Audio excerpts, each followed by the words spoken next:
Huzzah, Rangers! This is your boy Phil Harris here at the Jacks Ranger Show. Almost forgot my little huzzah sign. Dave McVeigh is here with us once again. Dave, how the hell are you? I'm doing fantastic. Looking forward to this weekend. Yeah, man. We got punched in the stomach there a little bit with that loss, emotionally speaking, of course, that loss to DC.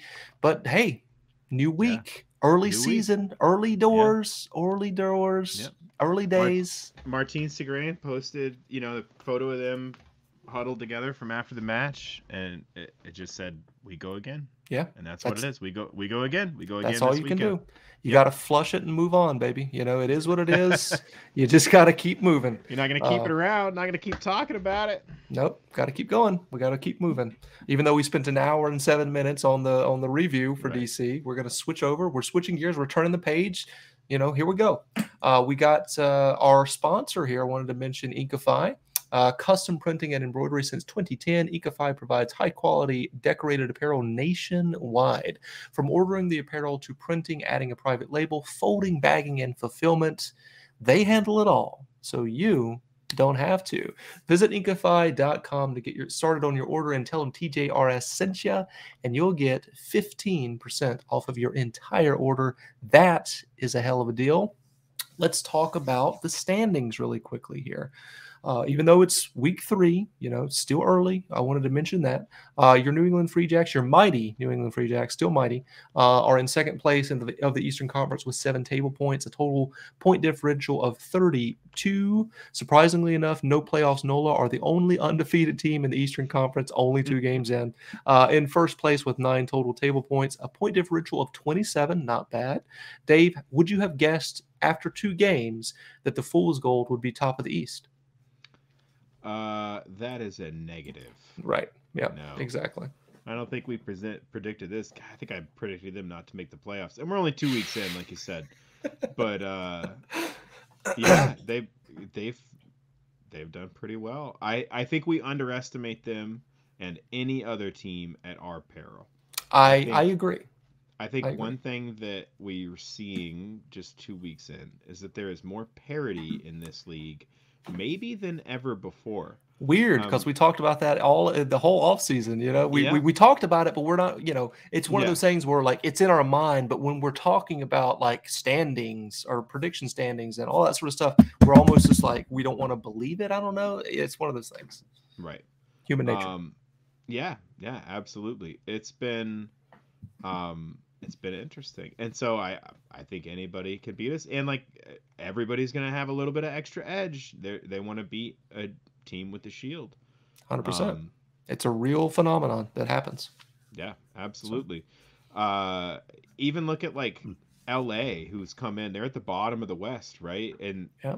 they had a couple disallowed tries against Houston, and that match.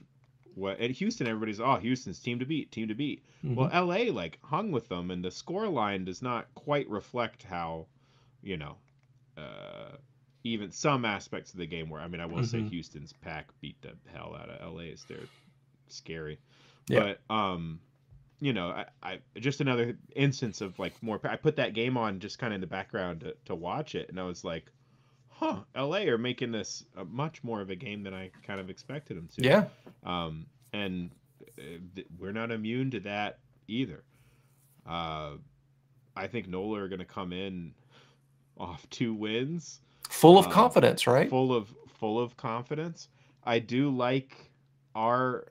I kind of like coming in off a frustrating home loss against them. I do think it really provides a lot of momentum for our players. Hmm. Um, so I think we have a little maybe as weird as it seems, like a little bit of the advantage of the bounce coming off a loss, Yeah. rather than their 2 wins, especially coming off Anthem, which is they're no joke, but I don't know that it really prepared them well for this match. I mean, Correct. does it seem that Anthem prepared us well for DC? Not necessarily. No.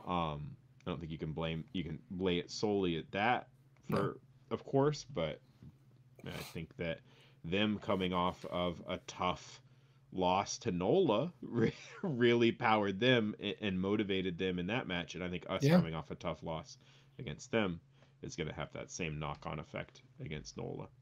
I mean, in years past, most recently last year, when we played NOLA at Fort Quincy, I mean, it was an absolute ass kicking. I mean, we beat them Yeah. by 50 points. Yeah, I was We joking about that match with the yeah. Section 7 Huzzah people because I was running up and down. They were like, "Oh, you got to do a lot." And I was like, "Not like that NOLA day. That was the craziest. We had Yeah. 7 tries or whatever it was. It Yeah, was it was nuts." insane. Absolutely insane, and it was over by halftime too. It Yeah. wasn't like one of those things where like the tries were spread out across the entire game. Like we beat the hell out of them within like the first 20 minutes, and it was pretty much over. I mean, like they put up a little bit of fight at the beginning of the second half just for pride's sake, right?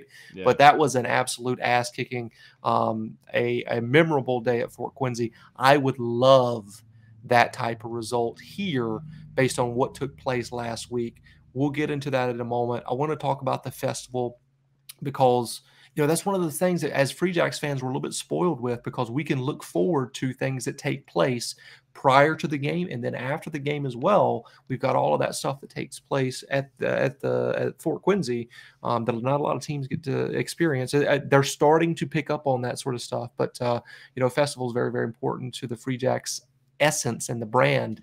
So the best kept secret of Boston's Irish cultural celebration, the New England Free Jacks St. Patrick's Day Festival just got better. And this is directly from the press release, obviously.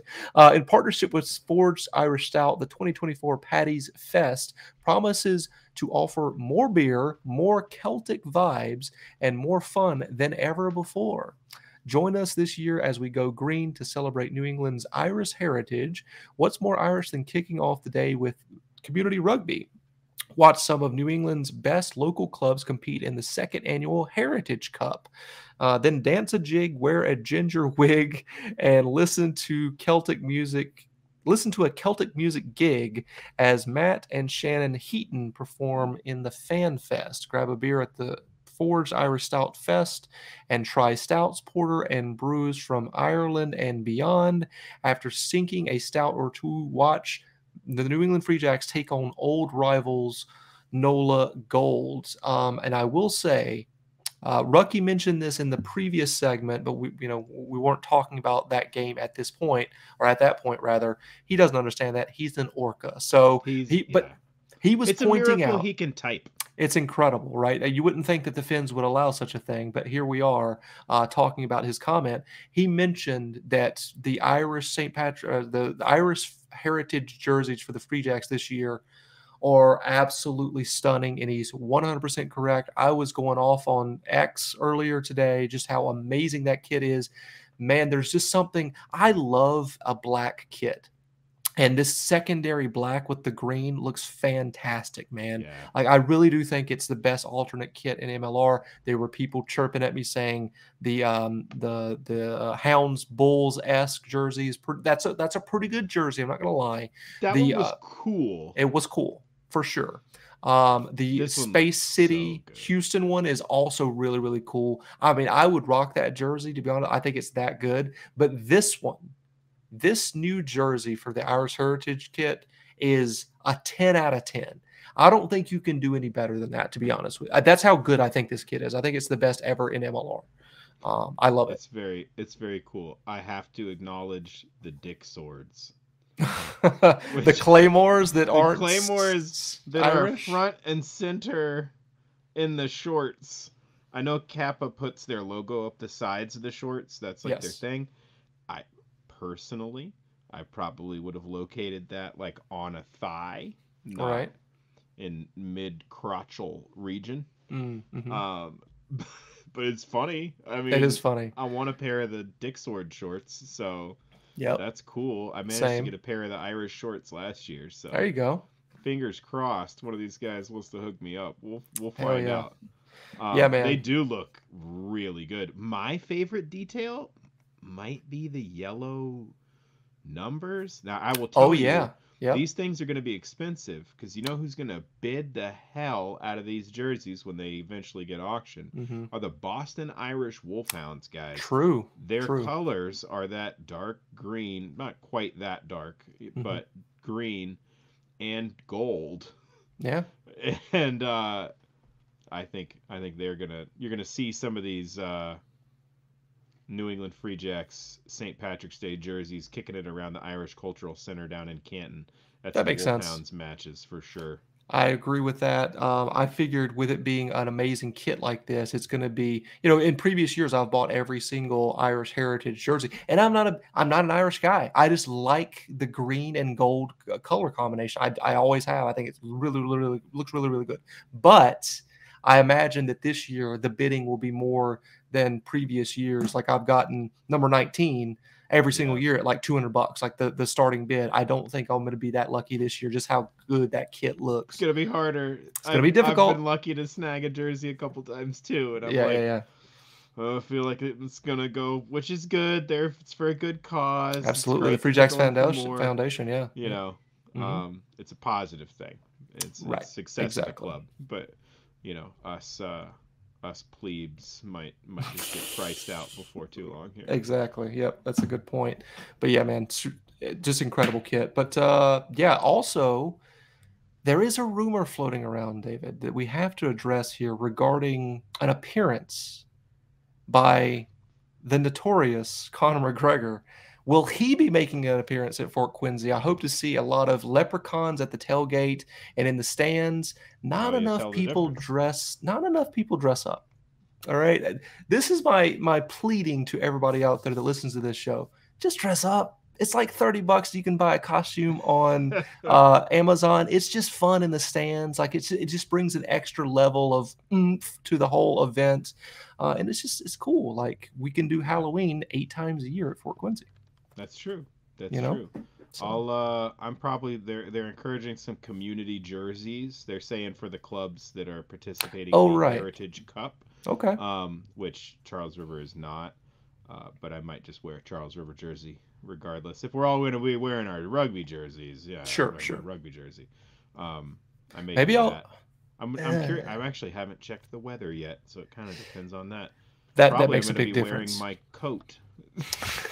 that's what you'll see. Yeah, that makes sense. With these cold weather games, I totally understand people that want to wear layers and stuff like that as opposed to a costume. Yeah, that does make a lot of sense. But Yeah. yeah, I mean, my Charlotte RFC jersey is also green, so maybe I'll rock that. Well, I've already got a costume ordered. Like Yeah. me, Jack. I've already got this already prepared. Squared away. It's all squared away. So, yeah, I can't imagine not wearing that. So, anywho, let's move over to the actual game itself. No playoffs. NOLA comes strutting into town on Saturday with the best record in the East. New Orleans, who has been built through the MLR draft in previous years, has plucked some really good talent from other leagues around the world. As a change of philosophy starting last season, that was very noticeable. They weren't secretive about it. They started trading away assets to get international roster spots. Having beat the Thieves in a 60-minute snooze fest down at the gold mine, and then they kind of took over after that, scoring a couple tries. A convincing victory over the punching bag that is Healthcare RFC. They're getting better. We wish them well. What what do you make of this fool's gold team? That's a great question. I'm not sure yet. They're Yeah, at the that's top of the fair. table. I don't think they'll finish there. I think it's going to be hard to compete with us in DC in the long run, but Yeah. they're looking like maybe a third place finish at this point. I mean, I guess Okay. I'd say, I think it's, I get that it's insane to say that You, DC is better than them after they beat DC, but like, I don't know. Do you think if they played a rematch tomorrow, do you think Nola would beat them again? I don't. I think DC no. would win. And I No. know I'm biased. I just watched DC beat my team, so of course I think DC is good. Yeah. But yeah, I don't know that Nola has all the pieces they need. I'm really curious to see how our scrums match up Yes. because they held their own pretty well against DC. Hmm. DC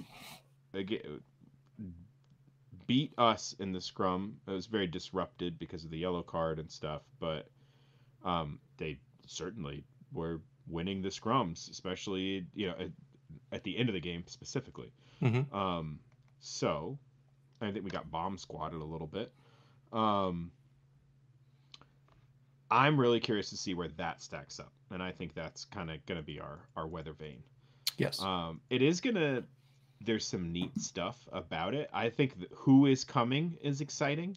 So there are like buddy matchups. Saavedra, the center, has 29 caps for Chile. Oh, that's right. Yeah. Right, a little Martine was talking reunion. about him. Yes. Yep. Yeah, so they're gonna get to play against each other. That's fun. That's cool. Damian Stevens, their 9, has 39 Namibia caps. That's right. Right, so the Yep. Namibian bros hanging And out. he's good too. Yeah. Yeah, he's no joke. So, that's fun. I always think it's exciting when you have those sorts of situations, guys who are on teams together playing against each other. We don't get a ton of it, and I mean we get a lot of USA and Canada players, Hmm. but it's cool to see people who have those numbers of caps, right? Not a few caps, but like 30 caps, 40 caps, playing against players who they have been playing with on those national teams. They have a good back line. JP Duplessis has been a really good consistently. They picked up Taniela Filimone. He's been playing Yep. very well for Former them the Free last couple Jack last weeks. season. Yes, sir. Ed Fido, Harley Wheeler, A Dougie lot of good Fife. players. Dougie Got a Fife, lot of former good Free players Jack. in that Yeah. back three. You know, Yep. Dougie Fife made the team of the week this year. He sure did. This This week. week. Yep. And so I think they have a pretty solid back line, Hmm. and um, I would look for them to have some of those stab kicks, little cheeky kicks behind our back Trying to line. test. Yep. Yep, we know that we like to come up with speed. They've in their match. I mean, that's not, Dave McVeigh, professional scout. Like they have a spoiler. They have a bunch of those stab kicks in the 2 matches they played already. Right. So like I think that'll probably continue. We know how good Dougie Fife is at running onto those kicks. He scored a bunch of tries doing it for the Free Jacks. Yep. So it's a good way to utilize him as a really fast, explosive, 15 who can Hmm. hit the line in the attack and really go capitalize on a little grubber or a little stab kick. Yep. I think it'll be an interesting match. Excited to see them come in. I would like to beat them by a bunch. Same. Um, we'll see. I've become a little bit more humble in my score predictions, I think. I think we have to, right? Because we've saw the signs, we've seen the signs previously. We talked about it in the offseason about how every team's gotten better. Parity exists in this league now more so than ever before. And we kept predicting that we would continue to win, and we lost by 1 point against a decent DC team at Fort Quincy, which I thought was just practically unthinkable. That would take place, because last year we won every single game at home. We're riding high, a lot of confidence coming into 2024. Drop the banners; those are hanging now, and then DC, drop their nuts on our face, and that wasn't fun. Yeah. That was God, not it fun, must have felt so good for those guys, huh? no doubt. Ah, man. Yep, yep. Spoiling the party. You get to be the turd in the punch bowl. Good for them, right? So yeah. I mean, before last week, I would have said that we are gonna kill NOLA. I Right. know that if we beat DC by the score I predicted, which we could have been the outcome or close to it, right? That kind of Hmm. margin. I think I would probably be sitting here right now being like, "Oh, we're gonna beat the shit out of NOLA. Who cares if they have 2 wins?" Blah blah blah. But I mean, I've definitely been knocked down a peg. I think. Same. Same. Not in terms of how I evaluate the team, but really more how I evaluate the opposition. All the talk about Smart. parity and how much better everybody's gotten in the offseason, it didn't seem to stick very well with me because I was, Yeah. um, It's for I don't real know, now, not though. not shocked. Yeah, exactly. It's real. Yeah. It wasn't shocking that DC competed that hard and played that well. It was just like a reality check. Like, yeah, it is here. It is gonna be that big, and I'm trying to be careful not to do the same thing to NOLA. Right. I do think that we will probably settle. I doubt we'll have a prop carded at the 60th minute. I Yeah. hope not. Better I not. don't. Right. Better not. I think that the pack will look much more orderly than it did at times this past week. A lot of those penalties came from the pack. I do not envy the forwards at practice this week. I bet that sucks. And these guys are like modern coaches. It's not like they're Yeah. like we're gonna run 100 laps because you're bad. Right. But I think there's going to be hard conversations, and I think there's going to be accountability, and and then people are going to have to go out there and prove that they're ready for this match against NOLA. I talked to every single one of the coaches after that loss against DC on the pitch, and when I talked to Will Webster and Palm, they looked like somebody died, straight up like that. They looked, really upset with what took place. Very soft spoken. And I talked to Scott Matthew, and I said, what did I said specifically? I was like, we'll get him next time. And he said, we better. And I was like, okay. All right. We know Scott Matthew does not fuck around. He doesn't play. That dude's super, super competitive, and that's why he's so successful. So I expect a big response from the New England Free Jacks this week. Again, this is not a talent deficit situation. This is not a problem with our roster. We don't have gaps in terms of talent. The talent is there. The players just have to go out and execute, and specifically, they have to cut down on the penalties. They have to get their discipline in check.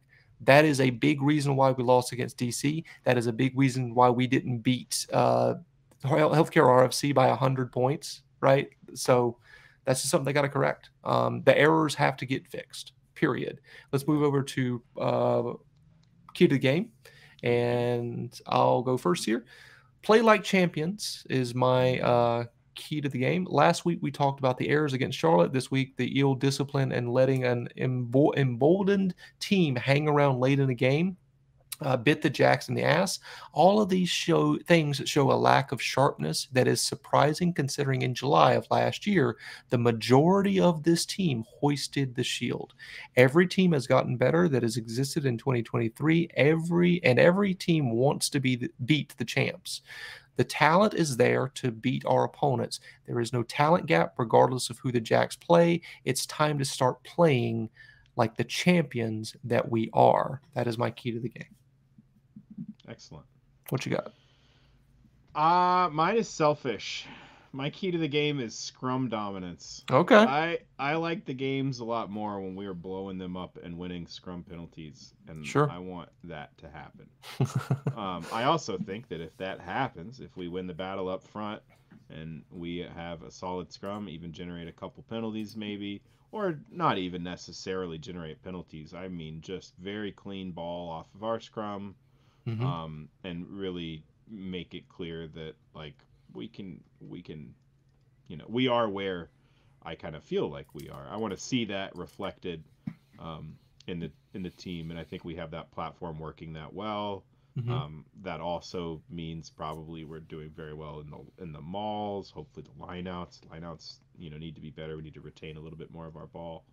But scrum dominance for me. I want to see that come back, and if we're doing it, I think that we're in good shape for the win. I agree with that 100%. Let's move over to the score prediction, and I'll let you go first. I predicted a slightly more mundane and what would be a kind of lowish scoring game, maybe 29 to 21. Maybe not. Low scoring is not true. 29 to 21. Lower scoring than I had previously predicted. Sure. All right. And I think, as you were talking about, this is my score prediction is a reaction to the DC loss. And that's just us being human, right? Like we're factoring in that, our fortress got burned to the ground to a certain extent by DC, and it was surprising, and everybody's kind of feeling kind of blah about it. But last week we talked about how DC almost stole one at the home opener last season, but we don't lose at home. That's exactly what we were talking about. I said that many times in the offseason. I said it last week. Well, that is out the window now. DC burned down our fortress. How do the Jacks respond? This is a big game. I wouldn't call it a must-win game. That gets tossed around quite a bit. It's almost meaningless type of words that people throw around nowadays. But it's as big a game as you will find in week 3. Truly. Statement game. Absolutely. It's early, but we need to have a good result at home after what happened last week. I'm concerned that a team that scored only 6 points against the Fool's Gold down there at the gold mine came into our house and scored 35 points. We didn't mention that at all, really, in the review, but that is concerning, man. Like, that's pretty wild that happened. With that being said, New Orleans 28, New England 38. I'm doing a same 10-point differential as I did last week. I do think we get the win. I do think it'll be relatively high scoring, but I believe that the New England Free Jacks are just better than almost all the teams that we play. And I do feel like there's still um, a discrepancy between depth. Right, we have one of the, if not the best depths on the entire league. And last year we saw that differential, especially with DC last year. Like DC hung around until about the 60th, 70th minute, and then we separated ourselves last season. That didn't happen in the previous game. We let them hang around, and that was mainly due to ill discipline. So clean that shit up big time to get a win at Fort Quincy. Now, let's hope that is the result, because some people will be asking some questions if that doesn't happen, and we'll have to address that next week. But I'm feeling. Could you imagine 1 and 2? That'd be wild. That would be wild. Yeah, because again, it's not a player thing. It's simply not a player thing. You can't tell me that this team cannot compete with the players that we have against teams. Now, what happens on the pitch, is really what it comes down to. But there's no talent gap here. So, yeah, that'll about wrap her up. Unless you got anything else to mention here. No, just looking forward to it. It'll be excellent to get back to Fort Quincy. Weather's looking all right, 50 degrees, sunny and clouds. So as long as it's not raining, I think we'll have a good crowd regardless. I mean, this is a big deal in the Boston area. This is the Irish festival right around St. Patrick's Day, expecting a big ruckus, loud crowd.